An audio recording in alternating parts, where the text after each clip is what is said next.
Bonjour tout le monde. Aujourd'hui, nous allons faire un rappel de la formation aux pratiques pédagogiques et TIS au profit des enseignants qui s'est déroulée le 8 mai 2025 au département de français à l'université de Tlemcen. L'intitulé de cette journée est Conception et méthodologie d'un cours pour un enseignement hybride et en ligne. On a vu des présentations théoriques et des activités et on a lancé des activités d'apprentissage. On a fait un brainstorming avec les collègues pour faire le rappel de l'atelier 1. On a vu la structuration pédagogique, l'analyse d'un MOOC, amélioration des cours, création d'un plan de cours, comprendre les formations hybrides vs en ligne et intégration et diffusion sur Moodle. Alors, Moodle, c'est la plateforme d'apprentissage en ligne qui est admise et intégrée dans l'enseignement supérieur en Algérie. Cette plateforme vise sur la formation à distance avec un enseignement en ligne et un apprentissage aussi hybride. On s'inspire de la classe inversée et cette dernière est le sigle de Modular Object Oriented Dynamic Learning Environment. Quels sont les prérequis théoriques et pourquoi utiliser Moodle? On utilise Moodle pour déposer un cours, pour arranger et peaufiner la présentation d'un cours. C'est un espace d'échange entre enseignants et apprenants et en même temps, c'est proposer des activités et évaluer les étudiants. Comment accéder à la plateforme? Donc, l'université de Tlemcen a mis à votre disposition cette dernière qui est accessible via l'adresse suivante.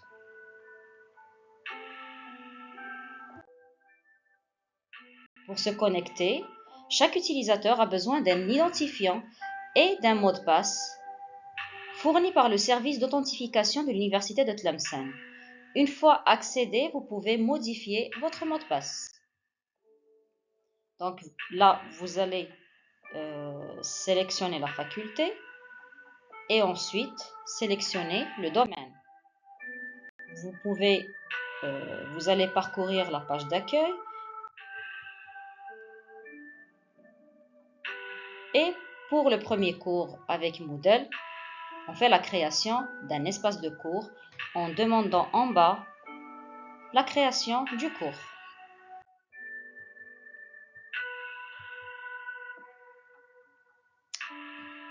Quand on a accès à cette demande, on remplit le formulaire, puis on demande la création. Nous allons commencer tout d'abord par les composantes de la page d'accueil sur Moodle. Il y a quelques raccourcis qui permettent de naviguer sur la plateforme. Elle contient le bloc de navigation où vous trouvez le tableau de bord, l'accueil du site, le calendrier, le fichier personnel et vos cours.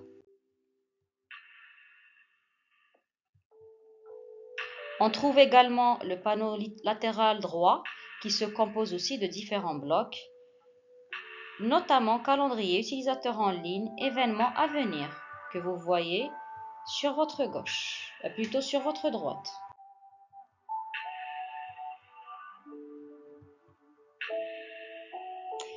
C'est une approche aussi sur mesure pour des résultats durables. Des présentations perçues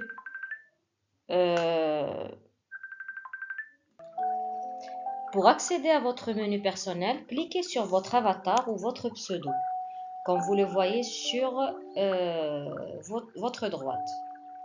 Vous y trouvez des liens d'accès rapide vers le tableau de bord, votre profil, vos notes, vos messages, ainsi que vos préférences. Ces options vous permettent de modifier facilement les paramètres souhaités, tels que le mot de passe, le profil, la langue, etc.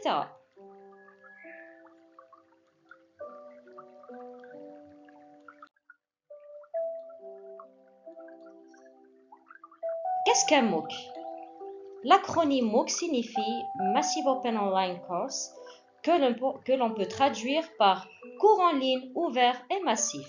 Il s'agit donc de cours de niveau universitaire gratuit et libre d'accès. Généralement, aucun prérequis n'est exigé de la part des participants. L'inscription sur les plateformes de MOOC est entièrement ou généralement gratuite. Seule la délivrance de certificats facultatifs est payante. De cours massifs, le nombre d'inscrits par cours peut varier de quelques milliers à plus de 100 000 participants. Quel est le contenu global d'un MOOC? Il y a les contenus pédagogiques d'un MOOC, comme des vidéos de cours en modules thématiques, un texte explicatif avec des supports complémentaires comme résumé, lecture, transcription. Et vous avez aussi des présentations, des diapositives pour accompagner les vidéos. Il y a aussi des activités d'apprentissage comme des quiz et auto-évaluation, exercices pratiques et devoirs à rendre. 3. Les interactions et collaborations. Il y a des forums de discussion entre enseignants et apprenants, et des sessions en direct comme les webinaires et le travail collaboratif. Quatrièmement, il y a aussi l'encadrement et l'accompagnement comme les animateurs pédagogiques et les feedbacks personnalisés ou automatisés. Il y a aussi les certifications et les évaluations. Il y a des certificats de réussite gratuits ou sinon payants. Un encadrement et un accompagnement, l'animateur pédagogique et aussi l'automatisation personnalisée des feedbacks. Pour les plateformes de MOOC les plus populaires en France, nous avons FunMOOC, c'est France Université Numérique, qui est une plateforme publique soutenue par le ministère de l'Enseignement supérieur, qui propose des cours de grandes écoles polytechniques, EHC, Centrale, etc., des universités comme la Sorbonne, Lyon, etc., et le domaine sont très variés, comme l'informatique, le français, les sciences, l'anglais, l'économie, le développement durable, etc. Il y a aussi la plateforme Coursera, plateforme internationale avec des cours proposés aussi par des établissements français. Il y a aussi cours en français ou avec sous-titrage en français. EDX, principalement anglophone, mais avec des cours de partenaires français comme CNRS ou l'École centrale de Paris. Voici un aperçu global de la plateforme France Numérique, France Éducation ou la France Université Numérique, FunMOOC. Donc vous avez comment se connecter en français et comment se former en liberté.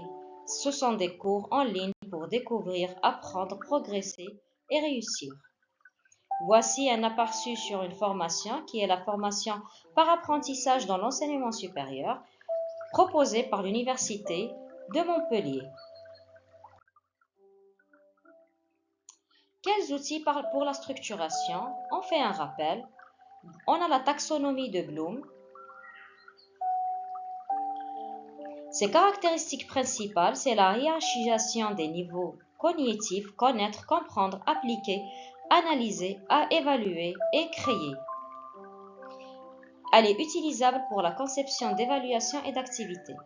Les objectifs pédagogiques visés par la taxonomie de Bloom, c'est d'encourager une progression cognitive et développer des apprentissages profonds et variés selon différents niveaux de maîtrise. Quelles approches? On s'inspire de l'approche par objectif qui se caractérise sur la centration des objectifs d'apprentissage spécifiques et des planifications structurées en amont. Les objectifs pédagogiques visés, elle définit clairement ce que l'apprenant doit savoir ou savoir faire à la fin du cours. Pour l'approche par compétences, elle se focalise sur la mobilisation des savoirs en contexte et intègre les savoirs, les savoir-faire et les attitudes. Ces objectifs pédagogiques visés, elles développent les compétences transférables et durables. Elles préparent à l'autonomie professionnelle. Pour l'amélioration d'un cours, on fait un petit rappel. Pédagogie et structure du cours, on clarifie les objectifs, on organise les séances de façon logique, alterner les explications et synthétiser le cours. Pour dynamiser l'interaction, il faudrait intégrer des outils interactifs pour favoriser la pédagogie active. Pour le numérique et les supports, il faudrait aussi varier les formats, comme des vidéos, des quiz, des cartes mentales, utiliser une plateforme centralisée pour les ressources, qui est notre plateforme Moodle. Une communication et une accessibilité, il faut être disponible pour utiliser un langage clair, proposer des supports adaptés et inclusifs. Pour l'évaluation et les feedbacks, il faudrait aussi diversifier les types d'évaluation, introduire l'auto-évaluation et recueillir les recours des étudiants. Pour finir, la formation continue de l'enseignant. Il faudrait aussi que l'enseignant participe à des formations pédagogiques, observer d'autres pratiques et de s'inspirer de l'innovation pédagogique.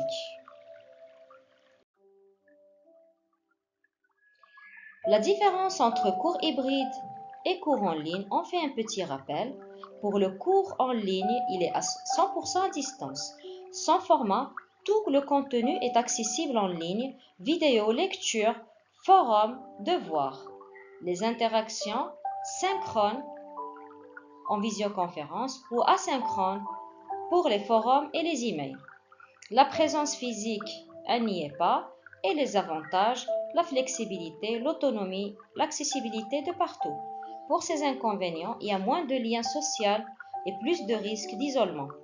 Pour les cours hybrides, c'est un format qui combine entre le présentiel et le contenu en ligne. Il est réparti en cours qui se font en salle et d'autres à distance. L'objectif est d'optimiser le temps en classe pour l'interaction et le temps à distance pour l'apprentissage individuel.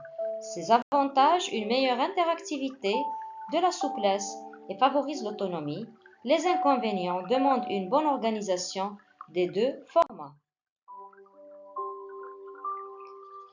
Pour la création d'un plan en cours, il y a les informations sur le cours, présentation générale du cours, contenu détaillé, prérequis, visée d'apprentissage, modalités d'évaluation des apprentissages, activités d'enseignement et d'apprentissage, alignement pédagogique, modalités de fonctionnement du cours et ressources d'accompagnement et de soutien.